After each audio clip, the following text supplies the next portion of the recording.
সারা জীবন গণতন্ত্রের জন্য সংগ্রাম করা বেগম খালেদা জিয়ার সাথে ফ্যাসিস্ট সরকারের আমলে অমানবিক আচরণ করা হয়েছে বলে মন্তব্য করেছেন জামায়াতের আমির ডাক্তার শফিকুর রহমান।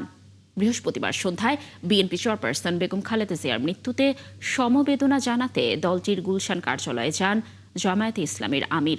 সেখানে জামায়াতের আমির তারেক রহমান ও বিএনপি নেতাদের সাথে বৈঠক শেষে জামায়াতের আমির বলেন, বেগম খালেদা জিয়া গণতন্ত্র পুনঃপ্রতিষ্ঠা ও নাগরিক অধিকার প্রতিষ্ঠার জন্য আজীবন লড়াই করে গেছেন। 12 তারিখের নির্বাচন ও গণভোট নির্বিঘ্ন ও সুন্দর হবে বলে প্রত্যাশা ব্যক্ত করেন তিনি।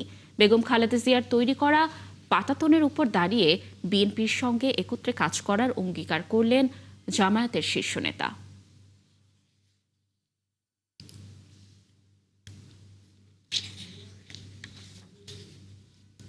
5টা বছরের জন্য জাতির স্থিতিশীলতার স্বার্থে একটা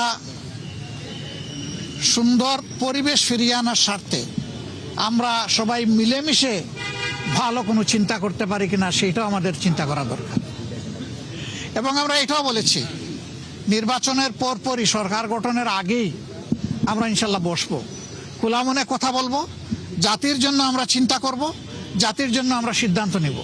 আপনারা দোয়া করবেন আমরা সবাই যেন ম্যাডাম যে ঐক্যের জায়গাটা পাটাতন যেটা তৈরি করে দিয়ে গেছেন তার উপর দাঁড়িয়ে আমরা যেন আমাদের দায়িত্ব পালন করতে পারি।